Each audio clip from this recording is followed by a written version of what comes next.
Saludos a todos los alumnos del curso del máster de rehabilitación de estructuras. Empezamos el videodiálogo del módulo 3. Tenemos con nosotros a Juan Carlos Arroyo. Juan Carlos es ingeniero de caminos, es director de la ingeniería Calter de Madrid, una de las, yo diría, más importantes ingenierías que tenemos entre nosotros. Ha venido desde Madrid expresamente, cosa que yo se lo agradezco mucho. Y bueno, Juan Carlos es profesor de la Universidad Politécnica de Madrid, también de la Camilo José Cela. Es socio fundador de ACIES, que es la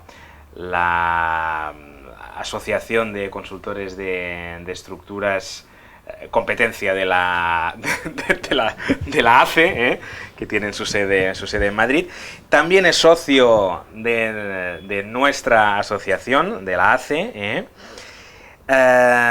Quizá lo conocéis porque es uno de los autores del bestseller más importante de cálculo de estructuras, quizá, que es el de los números gordos. No sé si llevan ya 40.000 ejemplares o 50.000, no lo sé, cosa que es una barbaridad en un tema tan técnico. Y también es coautor de el libro clásico de Jiménez Montoya, Hormigón Armado, que bueno, ya lleva muchísimas ediciones y continúa, digamos, con tu colaboración. La 16 ya. La 16. Desde el año 64. Imagínate. Sí. Muy bien. Bueno, tenemos también a Pep Baqué. Pep Baqué es arquitecto técnico y además tiene una amplísima formación en humanidades. No en balde es sacerdote jesuita. Bueno, licenciado en humanidades, filosofía, teología bíblica, ¿verdad? Profesor de la Ramon Llull. Él es el secretario de la Asociación de Consultores de Estructuras y también responsable de la comisión de rehabilitación de la asociación. Además de que tiene un amplísimo conocimiento de rehabilitación de edificios históricos. Bueno, pues empezamos este debate, esta conversación. Hablaremos de los temas del módulo 3. Aquí hemos visto refuerzo de vigas, de pilares de hormigón. Hemos visto empresillados metálicos de pilares. Hemos visto refuerzos con fibras de carbono. También hemos abordado el tema de los forjados unidireccionales armados de hormigón y también forjados cerámicos. Hemos visto, bueno, también el recalce de zapatas aisladas con micropilotes. Y bueno, yo tenía aquí algunas cuestiones para empezar a hablar. Vamos a ver. En referente a los refuerzos de fibras de carbono, muchas veces tenemos una obra pequeñita, una obra pues que solamente tenemos que reforzar un pilar, una viga. Yo he hecho algunas veces, me he encontrado con el caso, pides un presupuesto para reforzarlo con fibra de carbono y bueno, el precio es muy superior al que te ofrece el herrero del pueblo para reforzarlo con una chapa metálica o con un empresillado. Por vuestra experiencia, ¿en qué condiciones sale a cuenta realmente, económicamente, reforzar una estructura con fibra de carbono? ¿Cómo lo veis? Bien, ¿Sale siempre a cuenta o no? No? No. La fibra de carbono es un material muy tecnificado, ¿no? Es un material de alta calidad industrial, ¿no? Tiene una industrialización, no en vano. Las 3 o 4 casas que fabrican la matriz de la fibra de carbono son pues 3 grandes multinacionales, ¿no? La Mitsubishi, no sé si la Bayer o otra parecida, no lo sé cuáles son las matrices, el nombre de las matrices. Son 4 en el mundo entero, que luego a su vez venden el producto a otros y otros lo manipulan y lo venden con lo cual ahí genera otro valor añadido. En definitiva es un producto caro, es un producto novedoso, es un producto muy resistente, ¿no? En eso está su ventaja, claro, por eso se utiliza. Sin embargo, evidentemente tiene el precio como contrapartida. Lo que pasa que en el precio, hablar de precio es un asunto muy complejo, porque hablar del precio en construcción depende de tantas cosas el precio, ¿no? Yo tengo un ejemplo de una obra que planteamos fibra de carbono y lo comparamos con platabandas, ¿no?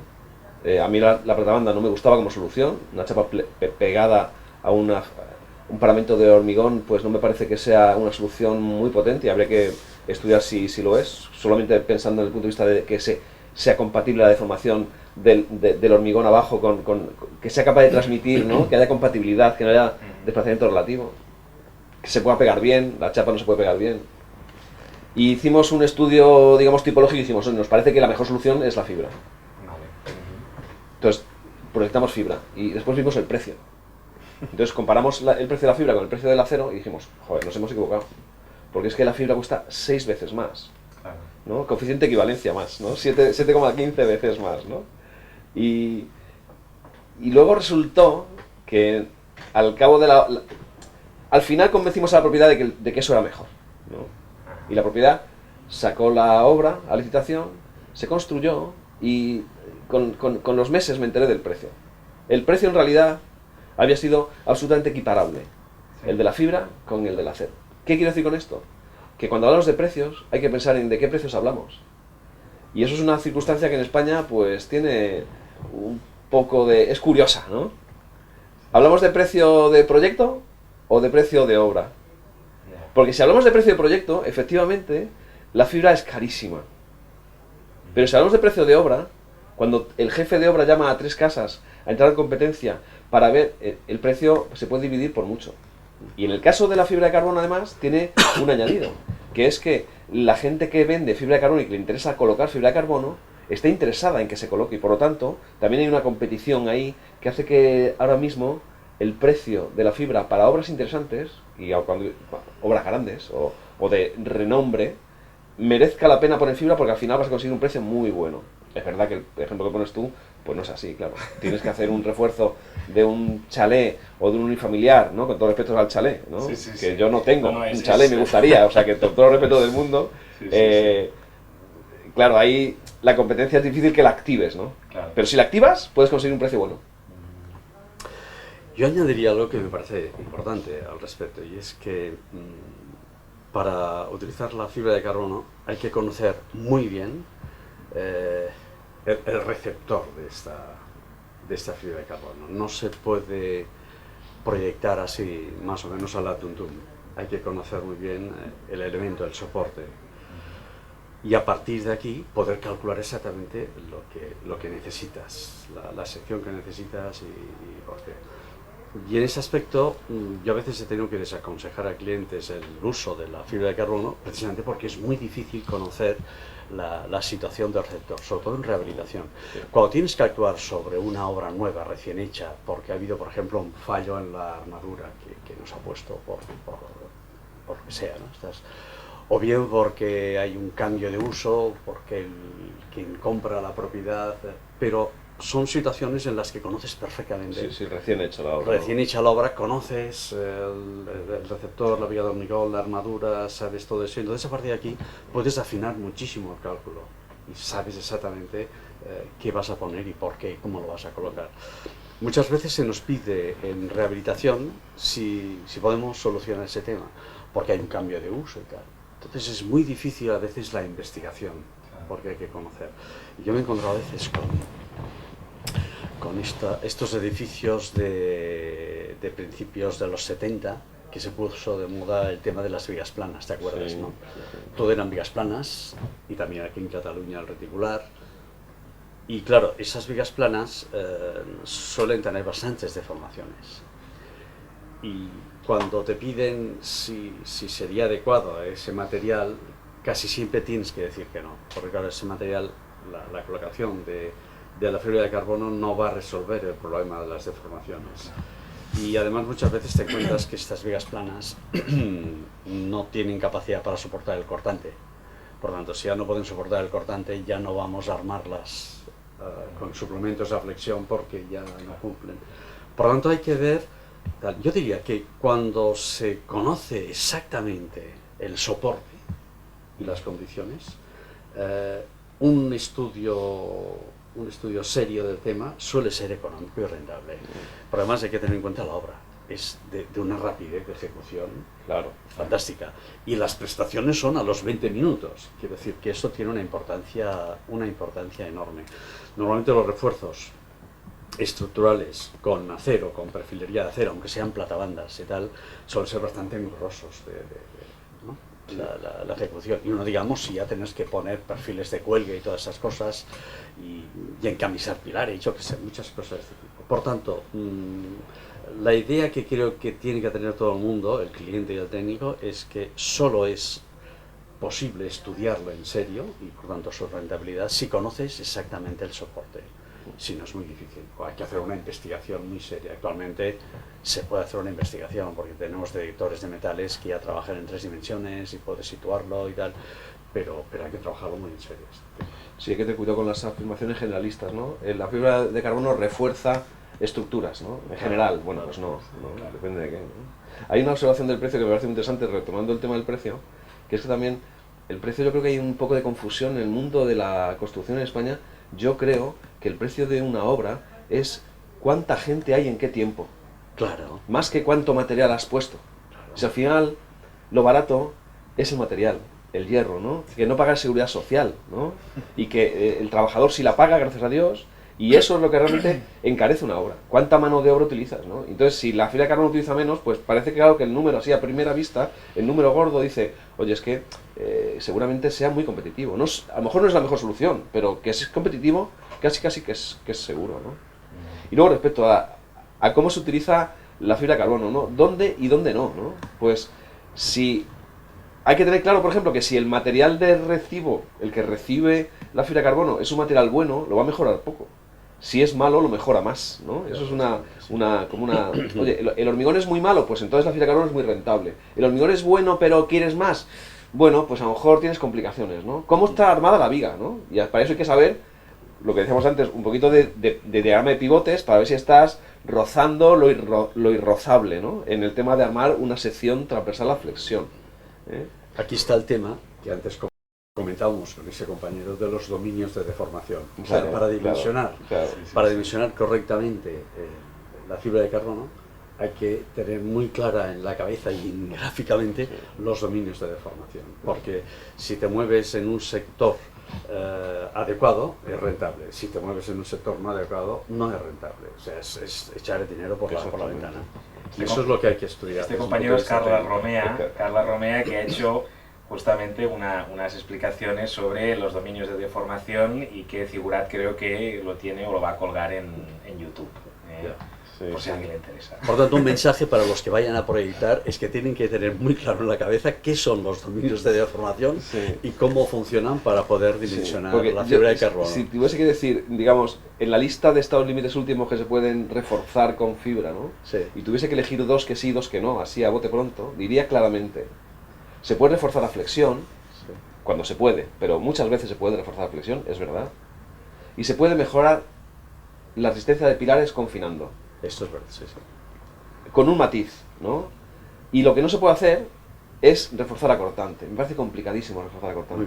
Tiene que ser vigas claro, tiene que estar muy pensado para ser reforzadas, ¿no? Es que tienes que ser vigas descolgadas, tienes que hacer muchísimo trabajo que dices, oye, pongo fibra porque es muy fácil. Bueno, si tienes que hacer cortante, no te arriendo las ganancias de lo que te va a costar la operación, ¿no?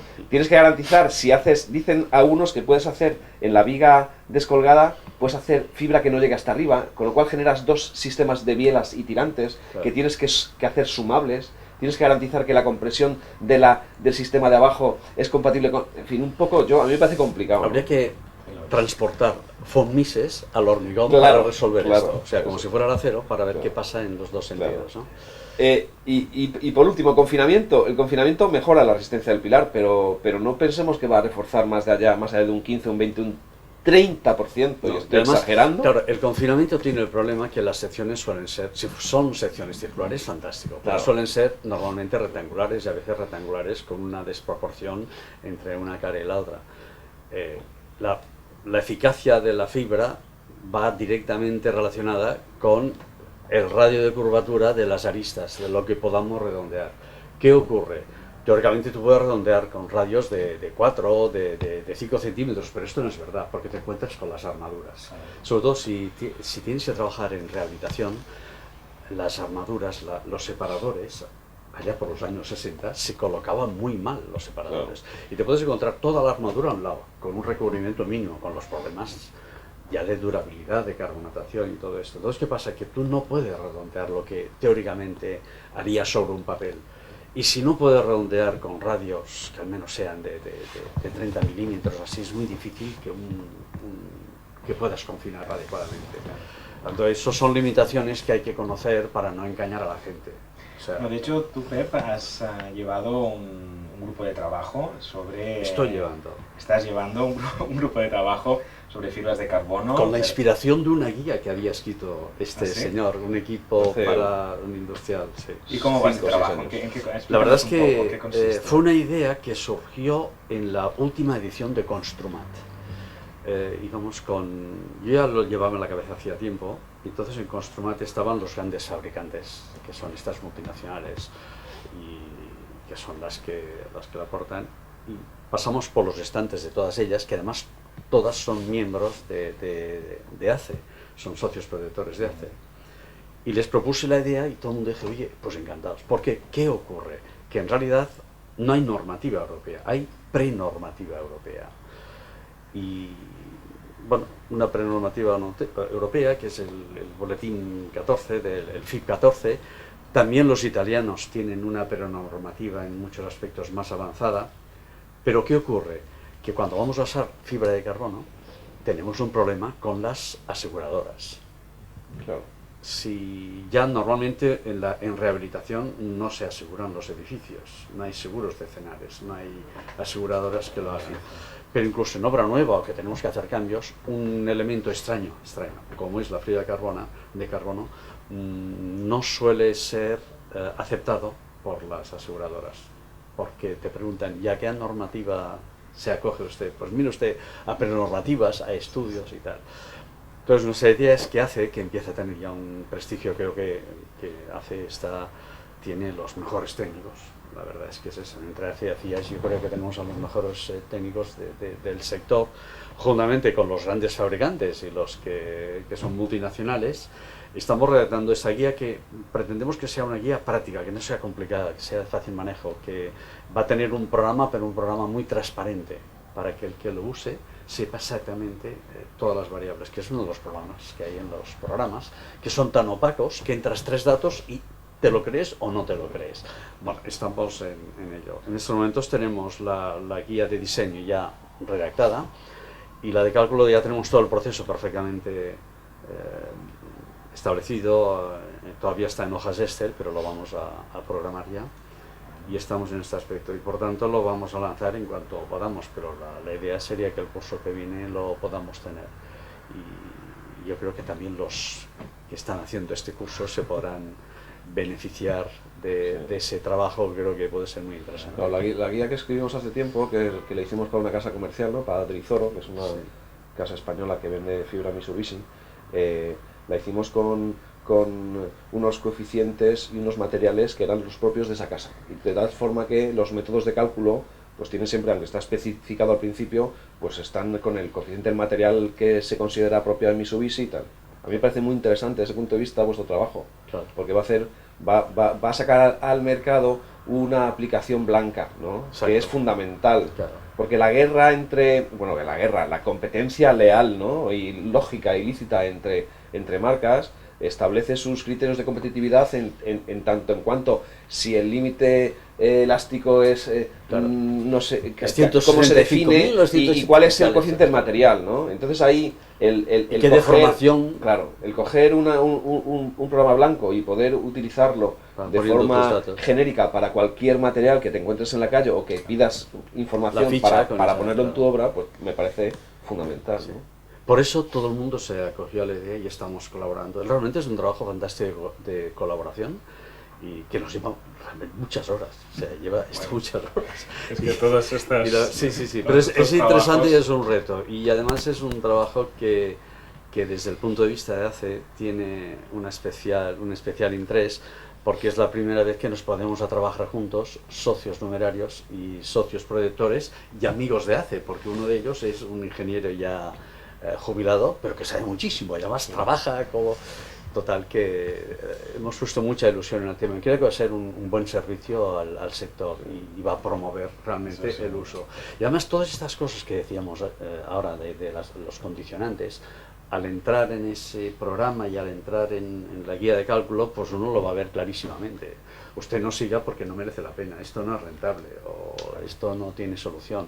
O revise usted los cortantes porque si no soluciona el problema de cortantes, todo esto se va a intentar explicar de una manera muy fácil. Porque nosotros tenemos en cuenta que los técnicos, aunque sean consultores de estructuras, no tienen por qué ser especialistas en este material. Entonces hay que dar a los elementos para que ellos reflexionen y para que tomen las decisiones, pero con datos objetivos y a sabiendas de lo que hacen, ¿no? Y eso les dé seguridad. Y si podemos incidir en las compañías de seguros, pues tanto mejor, ¿no? Ojalá. Ojalá. Sí, sí. En eso estamos. Bueno, ya que hablamos de asociaciones, aquí tenemos un miembro de ACIES y de ACE, y tú eres secretario de ACE. ¿Cómo es la relación entre ambas asociaciones? Pues yo creo que es magnífica, ¿no? Sí, o sea, que magnífica. nacimos... De hecho, ACIES nació de una idea de Jorge Conde, que en un congreso en Madrid de H, habló conmigo. Yo en aquel entonces era secretario general de H, de la Asociación Científica del Hormigón Estructural, ¿no? Una asociación magnífica que el año que viene, en junio, celebra su próximo congreso trienal. Y Jorge Conde se dijo a mí, oye, ¿por qué no hacemos lo que tienen en los consultores en Cataluña? ¿Por qué no hacemos algo parecido aquí? Intentamos fomentar, y entonces dijimos, bueno, pues vamos a intentar hacerlo, ¿no? Éramos un poco como reticentes, no sabemos si el asociacionismo es una cualidad que tenemos los ingenieros estructurales o no. Yo creía que no, confieso, ¿no? Pero vuestro ejemplo demostraba que sí, ¿no? Sí.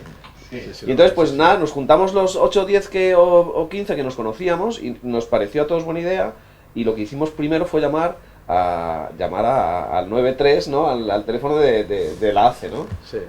Y vino Robert Brufau a las primeras reuniones digamos, de fundación. Él fue partícipe del proceso fundacional de ACIES hace ya, yo creo que como 8 o 9 años, no me acuerdo, hace bastante tiempo. Yo creo que más, ACIES ya lleva, yo creo que ya va por el 11 o 12 años. 11 o 12 años, sí, fíjate. 11 casi seguro, Sí. yo diría. Así que, claro, nos llevamos bien por narices, es que hemos nacido al calor con los estatutos copiados, bueno, copiar intentando darle a nuestro espíritu un poco, pero bueno, que es muy parecido al espíritu de ACE, ¿no? En el fondo somos asociaciones hermanas que yo creo, y digo aquí, que no tenemos más remedio que acabar uniéndonos, porque de alguna forma, dentro de 15 años no se va a entender que haya tantas asociaciones en España, que somos un país un poco no tan grande, ¿no? Entonces creo que, además los intereses que nos mueven, somos proyectistas, hacemos cosas que desde la oficina se expanden hacia muchos sitios de la geografía. Sí, sí. De tal forma que Pep o Laurea proyectáis en Madrid y yo proyecto en Barcelona. No tiene sentido tener ese tipo de diferenciaciones, ¿no? Así mi cliente puede estar aquí, yo puedo hacer casas ahí, y entonces lo que vosotros defendéis me interesa a mí. Yo por eso soy de ACE también, ¿no? Claro, Hace tiempo que dije, oye, yo asociacionista puro, yo quiero ser de ACE también. Y si hay uno en Valencia, también seré de Valencia. Claro. ¿no? Entonces, fíjate, nosotros fuimos los primeros, ya llevamos más de 25 años, o sea que, y fomentamos el que ACIES empezar a funcionar, pero además estamos intentando promover la asociación en otros sectores, porque es verdad que podemos proyectar aquí o allá, pero hay mucha actividad de la asociación que también pide una cercanía.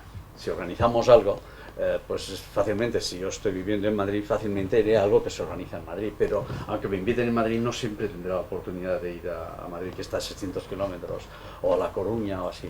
Por lo tanto, estamos intentando en este momento, y hay un núcleo en el sector de Galicia, que están intentando ya formar la asociación, en País Vasco, en Valencia ya se ha formado la asociación, y también en Andalucía, y la idea es que lleguemos de momento a una federación. Cuando cada núcleo tenga ya suficiente bagaje y experiencia y algún trienio, digamos, la idea es montar una federación. Y en realidad con ACIES, ya hemos estado Se está trabajando. trabajando, sí, sí. O sea, lo tú sé. ya sabes que incluso hay ya una especie de estatutos para esa federación, pero para ser federación necesitamos ser 3. Ah, Y los de Valencia, que serían los terceros, todavía no tienen la solera que se requiere, pero en fin, yo creo que dentro de poco tiempo lo van a tener, con lo cual podríamos ya empezar a montar esa federación. Pero por supuesto el objetivo es ese, porque tenemos los mismos intereses. claro. Y lo mismo. En el fondo, ¿qué se plantea? En edificación, sobre todo, no república no, porque la estructura es el todo. En edificación la estructura pasa del 25% al 90% del precio de una obra, depende del tipo de obra. Pero siempre es la hermana menor que pasa desapercibida. Entonces, sin querer montar ningún contencioso con los arquitectos, pero es evidente que la línea del sector a nivel europeo, que es a donde vamos, está cambiando. Por tanto, la contratación, sobre todo de obras de cierta importancia, se hace directamente lo que es la arquitectura, lo que es la ingeniería de edificación y lo que es la ingeniería de instalaciones. Y tiene cada cual su autonomía dentro de una coordinación. Entonces, claro, a nosotros nos interesa estar preparados para que en ese momento tengamos ya una infraestructura que permita dar respuesta a todo esto. Ya lo podemos dar ahora, pero... O sea, estamos en ello. Y un consultor de estructuras que viva en Granada, en Canarias, ¿dónde tiene que hacerse socio? ¿En la ACE o en la CIES? Es igual. En la Asociación Colombiana de Ingenieros Estructurales. ¿no? En realidad tenemos ya asociados que viven muy lejos. Hasta tenemos un asociado que vive en Andorra, ¿no? Sí. Bueno, pues que es otro país, no hay ningún problema. Yo Bueno, creo eso es que- uno de los aspectos a estudiar. Yo creo que Sí. esa federación, como todo, tiene sus puntos buenos y sus puntos de fricción. Y los puntos de fricción es los que hay que engrasar para que todo funcione bien y nadie se sienta mal, ¿no? Entonces, bueno, la respuesta sería, pues hazte de todas o llama a los secretarios, el que más simpático sea, que gana Pep, ¿no? Pues hazte de ACE, no sé. De momento, cada uno que mire lo que hay, si hay dos que son ACE, que es la primera y la más grande, ACIES que va detrás y que, bueno, pues tenemos un cierto tamaño ya, y después pues irán surgiendo. Yo creo que van surgiendo o, y estamos o en móntala ello, tú, ¿no? Si, Sí. con ese planteamiento. Oye, estás en Granada, pues búscate a 5 amigos y empezaros a juntar a hablar de la profesión, ¿no? Claro. En el fondo se trata de dos cosas. Las asociaciones estas yo creo que tienen dos funciones.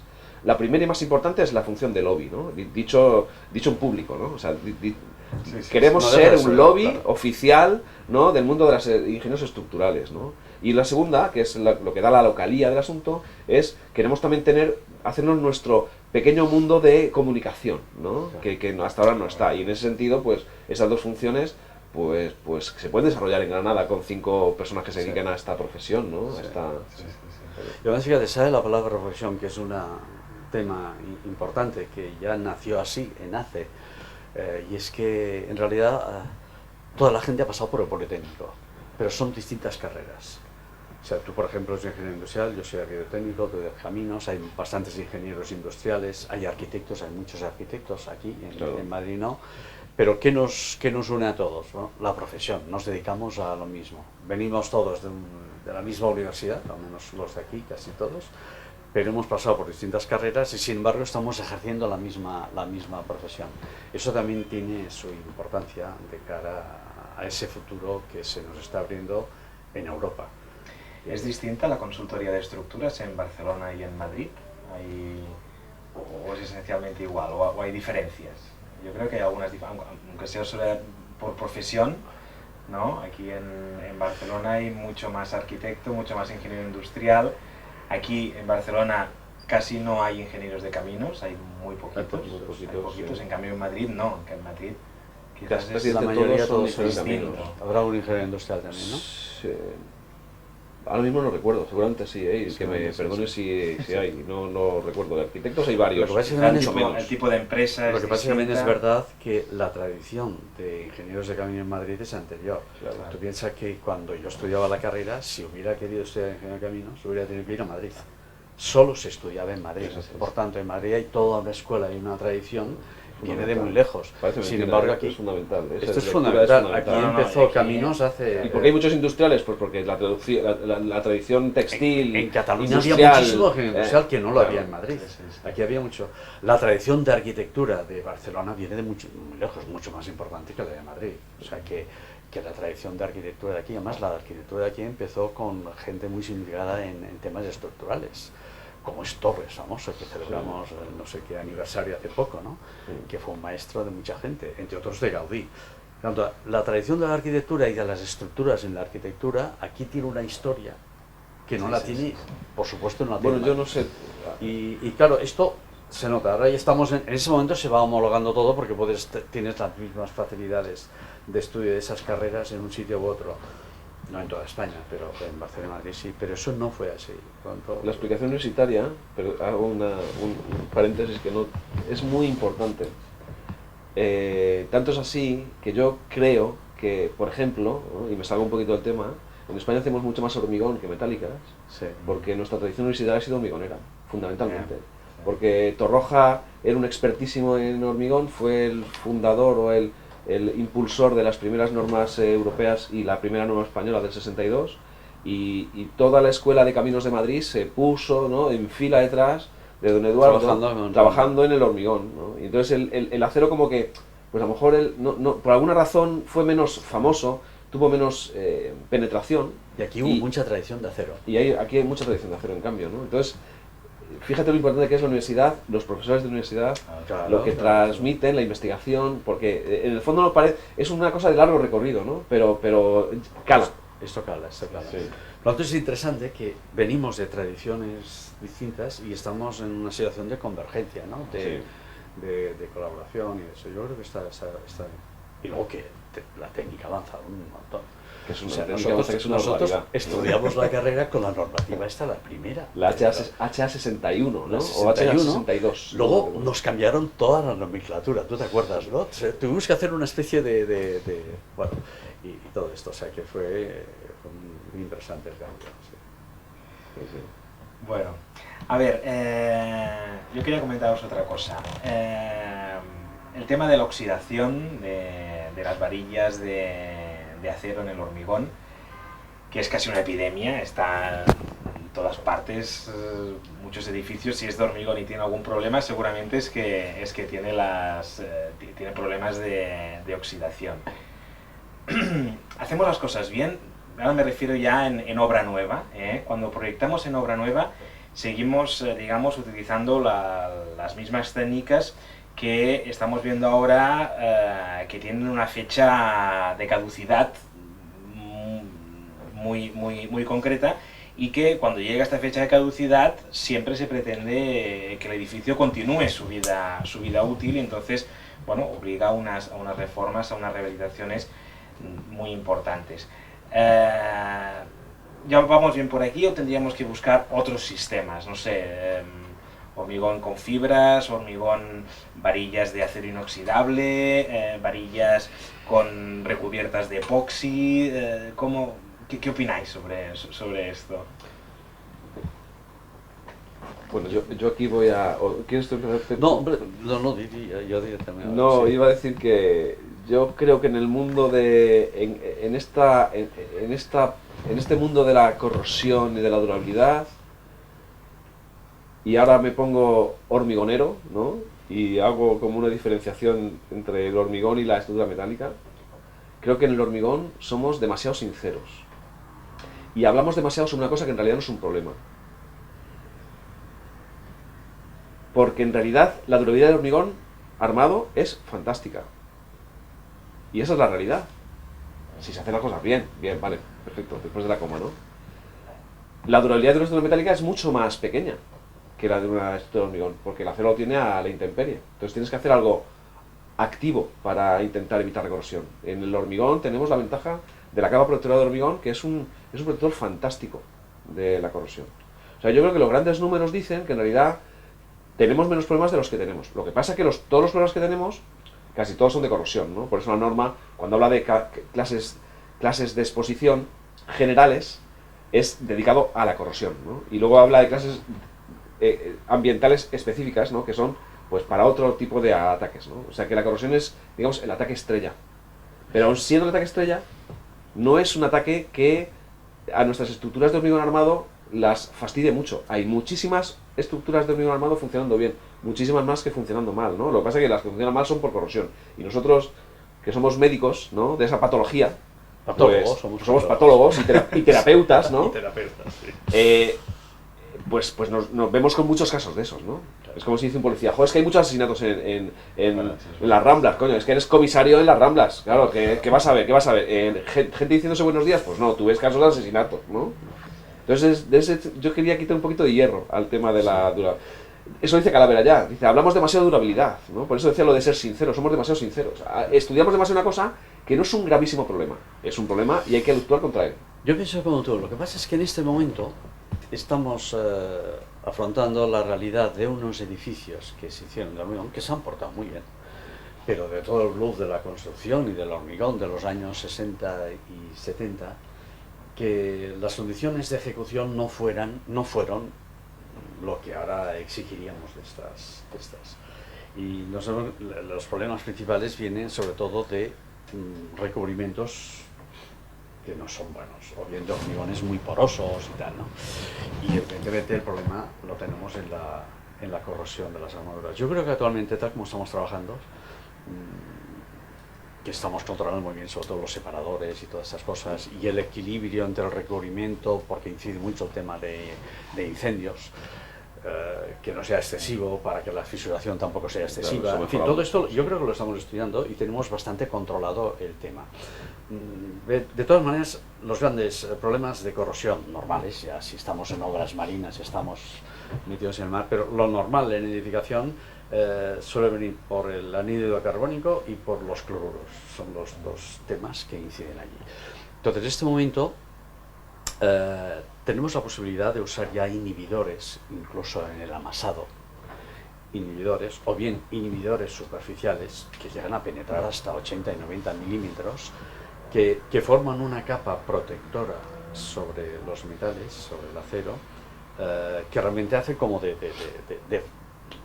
lámina protectora, que aunque ataquen los cloruros y ataque el anhídrido carbónico, resulta que difieren muchísimo en el proceso de corrosión.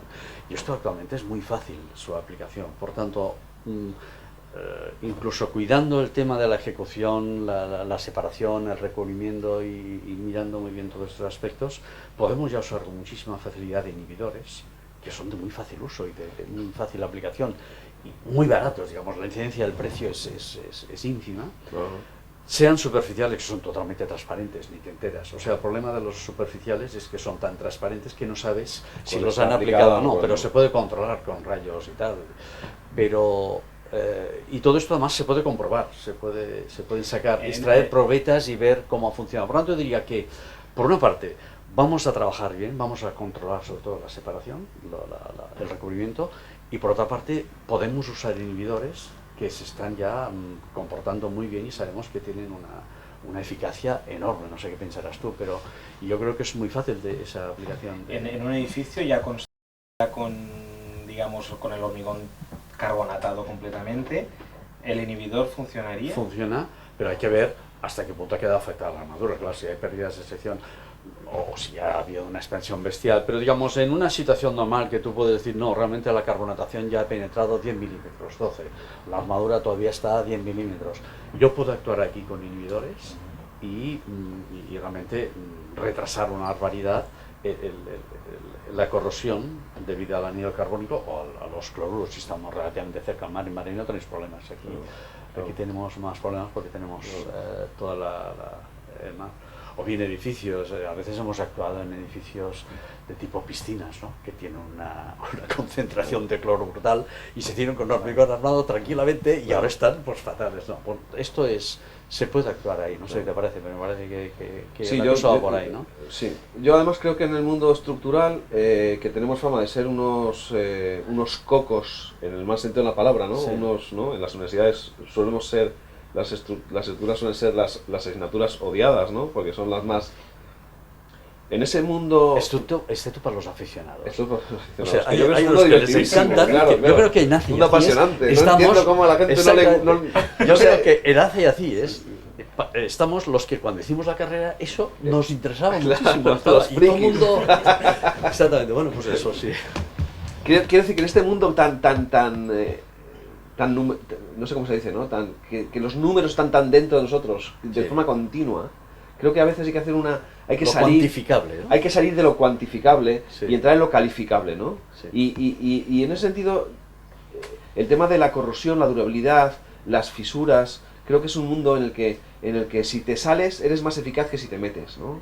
Y si te sales, dices, para fabricar hormigón hay que echar poca agua. Y eso es una regla que si sigues... Segunda cosa, como dice Pep, hay que hacer un recubrimiento grande. ¿Pero cuánto de grande? Pues, bueno, muy grande, pero no tanto, ¿no? No te pases, como exacto, cuando vas a comprar el filete al carnicero. ¿Cómo de gordo? Pues muy gordo, pero tampoco tan gordo, ¿no? Pues igual, ¿no? O sea que hay como una... digamos, yo querría vulgarizar el hecho de construir bien, a veces está por encima de los números, ¿no? Y en el caso de las fisuras, a mí me parece que es paradigmático esta frase, ¿no? Nos dedicamos a calcular anchos de fisura de estructuras que la fórmula es un pedaleo mental, que a mí, por cierto, me encanta también, ¿eh? O sea, que confieso, Sí, tengo mi carnet de friki sí, aquí, sí. confieso que el cálculo de la abertura de fisura es un tema apasionante, pero también confieso que es un tema inútil. Porque si en realidad quieres controlar la fisura de tu estructura, lo que tienes que hacer en vez de calcular es hacerlo bien. Claro. Hacer buen hormigón, con poca agua, bien vibrado, bien curado, fundamental Bien curar curado. bien. Es decir, que poca agua de dosificación, mucha Mucha agua agua de curado. después, Sí. ¿no? Claro. Y hacer las cosas bien impiden que aparezca yo creo, no sé qué opináis vosotros, el 80 o el 90% de las fisuras que aparecen en las estructuras convencionales. Claro. El 10% de las estructuras que aparecen en estructuras convencionales son debidas a cargas, que son las únicas que sabemos calcular. Dejemos de meter energía al estado límite de fisuración y pongamos energía al estado límite de construcción, que habría que tener un estado límite de construcción. Hagan ustedes las cosas bien, por favor, ¿no? Claro. Y que la gente tenga criterios. Yo recuerdo que cuando empecé ya por los años 70, los problemas que había de replanteo. Yo recuerdo que las esferas de los pilares nunca aparecían en su sitio. Entonces el encargado decía, no tengo problema, yo esto le doy un grifo, le doy la vuelta, le pongo... Y lo hacían, digo, ni hablar. Entonces ahora nos estamos encontrando con todos estos Con pilares. todos esos nudos que se Todo obligaban a el arranque, meses. que están sin el cubrimiento, que además trabajan como un muelle, ¿no? Además, Claro, y tal, el pilar. claro. Pero, digamos, la mentalidad del encargado es, usted no se preocupe, yo esto se lo soluciono, porque le grifo un poco y tal. Bueno, yo creo que hay que dar a la gente que trabaja, a los que tienen el oficio, que están allí, esos criterios. No tienen que hacer ningún número. Y sin embargo tienen que tener esos criterios muy claros. Sí. Y si hay algún problema, avíseme usted, no se preocupe que yo entonces sí haré números y le daré la solución. Yo creo que hay que hacer sobre todo números cuando ha habido un problema, pero no antes del problema. Usted tiene que, si se equivoca, no se preocupe, dígamelo. Claro. Es que me he equivocado en el replanteo, es que no tengo... Pero deben tener los criterios muy claros y deben que saber... Entonces a partir de ahí es cuando, si acaso, habrá que hacer números, pero no al revés.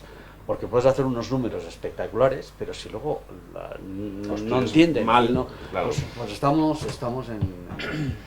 volviendo a lo de las fibras de carbono, pues la posición de las armaduras es muy importante, dónde están situadas, ¿no? Por ejemplo. Y esto no es una tontería. Bueno, pues hay que saber esas cosas un poco. Sí, me parece que el tema de corrosión está claro, las reglas de oro, seguirlas, fisuración, creo que se resume, este tema de la fisuración que no hay, tiene no hay que mucho libro ¿no? escrito, se resume rápidamente, ¿no? Sí. Y luego ya no hablamos de las fisuras por deformaciones impuestas, que es un mundo aparte, que el comportamiento es completamente, que la norma se lo liquida con un 1,3 en vez de un 1,7 de coeficiente, y dices, bueno, pero y entonces cuando tenga dos acciones que hago sumo, a lo mejor parezco frívolo, ¿no? Pero mire, no se preocupe de eso, construya bien, y las fisuras van a salir casi, si usted arma bien, si usted arma para estar límite último bien, seguramente no tenga problema de fisuras. A mí lo que me admira es, he tenido ocasión de estudiar temas sobre arcos y bóvedas a la catalana, incluso he publicado unas cosas y tal, y a mí lo que me admira es el coraje que tenían aquellos diseñando estructuras que no sabían calcular, que no podían calcular, que no tenían los instrumentos para calcularlas, pero sin embargo construían bien, usaban el sentido común y eso funciona. Y ahora que podemos hacer números sobre esta estructura decimos, jolín, oye, pues perfecto el diseño. Torroja tiene sabían algo de grafostática y sabían algo de tal y poca cosa más. Y funciona. Y funciona. Pero tenían los criterios muy claros de cómo había que construir. Sí. Y sabían cómo funcionaba. Torroja tiene varias frases magníficas y una de ellas otro día lo tuiteó alguien, ¿no? Que por cierto aprovecho a hacer propaganda de mi Twitter, porque tenéis que tener Twitter, que es fantástico el Twitter. Tuiteó alguien, un compañero, ¿no? De aquí, además de Barcelona. Dijo, Torroja dijo una vez que los problemas no hay que calcularlos, hay que evitarlos. Claro, sí. Y claro, no dijo más, ¿no? Y dice, bueno, ¿y esto cómo se come? Pues Y decía otro compañero por Twitter, oye, pues lo que hay que hacer es tener un buen diseño. Claro. Los problemas hay que no tenerlos, ¿no? O sea, no calcules fisuración, no tengas fisuración.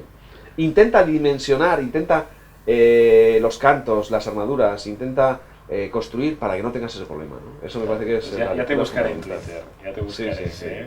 No, yo creo que es así. Yo siempre he dicho que el tema de las estructuras es, no porque he estudiado filosofía y letras, que también, pero yo creo que es antes una filosofía que un cálculo. Sí. Si la filosofía no funciona, por muchos números que le eches a las estructuras, no funcionan. Hay un previo de filosofía, de sentido común, y a partir de aquí vamos a hacer números, pero no al revés, hay cosas que ya se intuyen. Sí. Ahora estamos haciendo unos voladizos monstruosos, porque es la moda arquitectónica, que me perdonen los arquitectos, y los hemos calculado. ¿Se puede calcular? Sí. ¿Esto lo puede hacer? Sí. Pero ¿sabe usted que es una estupidez? Claro, no se lo puedes decir. ¿Podemos hacer números? Sí, pero usted sabe cómo nos complica todo, a nivel de sísmica, a nivel de... Usted va a usar aquí el doble de hierro del que necesitaría, porque es así, al final acaba todo en kilos de hierro, porque claro, todo el mundo sabe triangular y hacer tirantes, ¿no? Y luego hablan de sostenibilidad. Entonces uno piensa, ¿la sostenibilidad solo hay que aplicarla para la vivienda social? ¿O la tenemos que aplicar también para estos edificios que son los que van a salir en los libros, en las revistas y tal, ¿no? Y que me perdonen los arquitectos, pero es así, ¿no? Bueno, yo diría que hay un tema de sentido común, de filosofía previa sobre los proyectos, sobre las estructuras, que antecede al tema cuantitativo de los números. Y eso para mí es un mensaje bastante claro, ¿no? Sí, decía otro JFS al respecto del hierro, decía otro JFS, que decía, las estructuras de hormigón que mejor se comportan son las que menos armadura llevan. Claro. No es porque hay que poner poca, sino porque si tú diseñas de forma que lleve poca armadura, es como mejor se va a comportar el hormigón. Claro. Esto es así. Sí, esto es así. Bueno, pues No no sé si queréis añadir alguna cosa más o hablar. Hombre, yo animar a los alumnos que realmente es un campo apasionante, yo creo que nos ha llenado. Yo ya estoy casi en fase de prejubilación, pero la verdad es que me ha llenado mucho y es un hobby. O sea, la verdad es que es un hobby. Ha sido un hobby desde cuando yo estudiaba la carrera, ya era un hobby. Y eso era así. Y por eso tal vez, porque es tan hobby, no nos ganamos mucho la vida, no nos hemos hecho nunca ricos, porque nos ha gustado dedicar tiempo y pasar y tal, pero yo creo tú que tienes un problema, ¿no? Decía un asesor económico a Eduardo Jimeno de NB35, el que ha sido presidente de ACIES, decía el asesor económico, tú tienes un problema y es que te gusta mucho tu profesión. Entonces, ¿qué quieres hacer una empresa así? Claro, yo creo que es el problema del que todos adolecemos, pero del que yo estoy bastante contento de tener ese problema. He convivido con él y me encanta, ¿no? O sea que...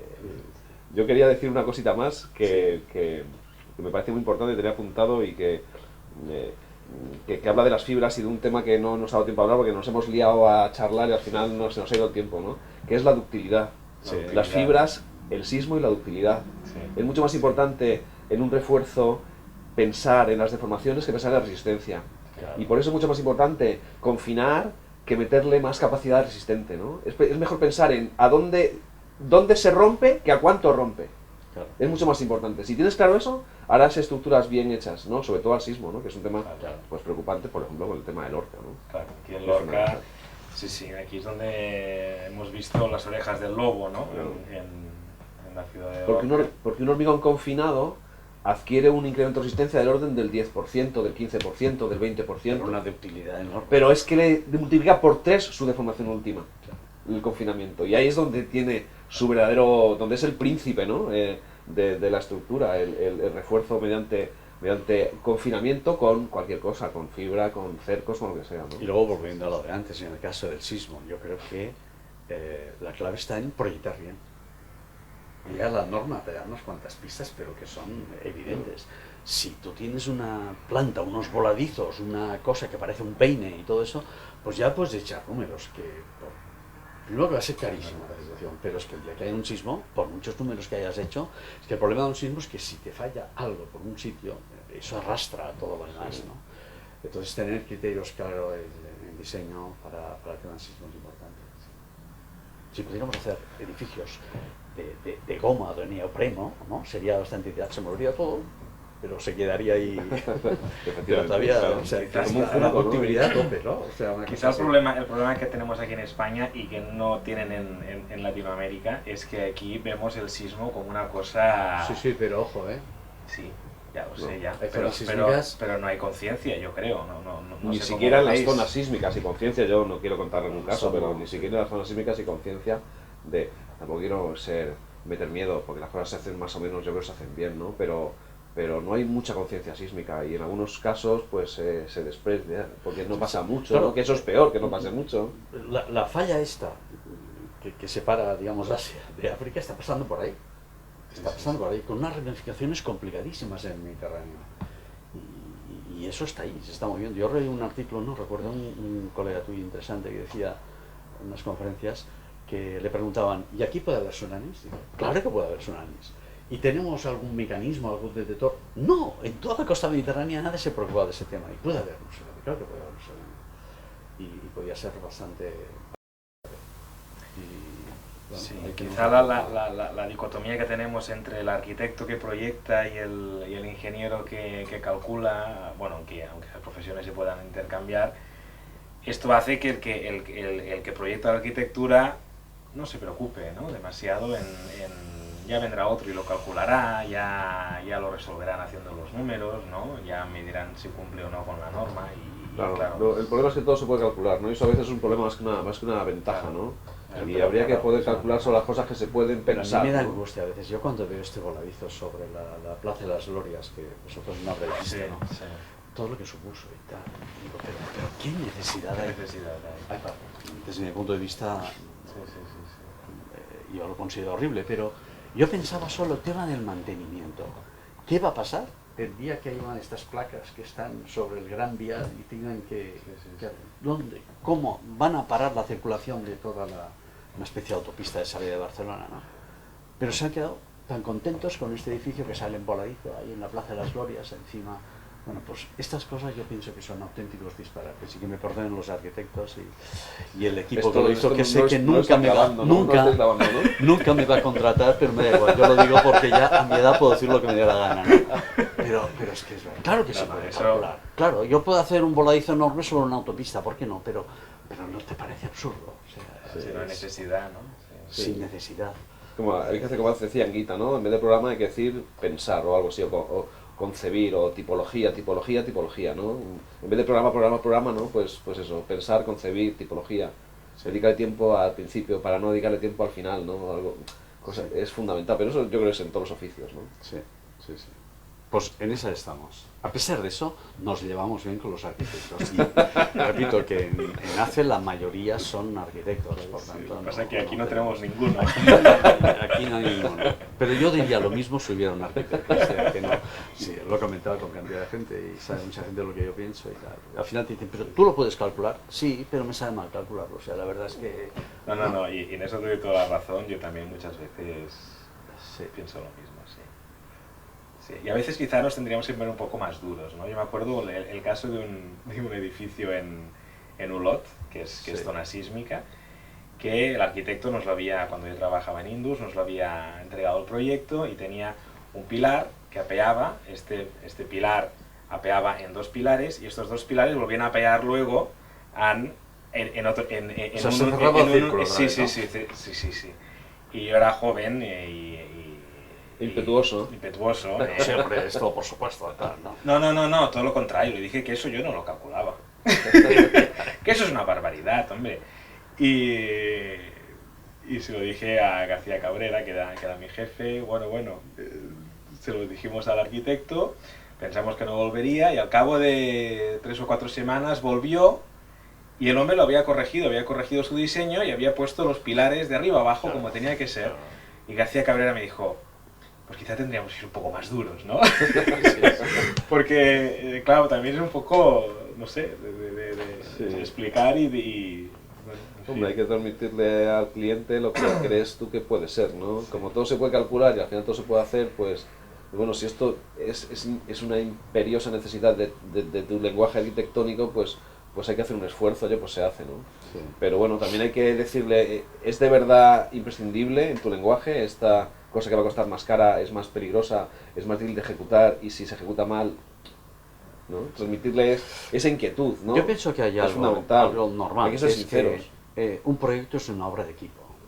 Es una obra de equipo. Ya no es, el arquitecto no es el antiguo hombre del Renacimiento que lo sabía todo y lo podía hacer todo, sino que es un trabajo de equipo. La figura en España es que quien coordina este equipo es el arquitecto, pero claro, el arquitecto coordina un equipo. Y nosotros cuando intervenimos en un proyecto o en una dirección de obra, intervenimos como miembros muy cualificados de este equipo. Y trabajar en equipo no es simplemente establecer una relación de dependencia funcional del jefe con el no jefe, es otra cosa, es trabajo en equipo. Y yo creo que trabajar en equipo conlleva unas dosis importantes de sinceridad, a partir de la sabiduría de cada cual. Y entonces esto no se puede obviar, está ahí. Por lo tanto, el sincerarse y el manifestar tu opinión me parece que forma parte del trabajo en equipo. Y lo contrario sería engañar. Y yo creo que no estamos por esto. Así es.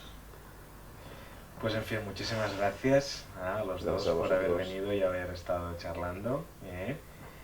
En fin, abriremos un foro, como hacemos con cada videodiálogo, para que los alumnos pues, os puedan hacer sus comentarios o preguntas sobre alguno de los temas que hemos hablado o sobre otros. Y, en fin, muchas gracias de nuevo. Gracias a vosotros, vosotros. a ti, Sí, sí. Laura.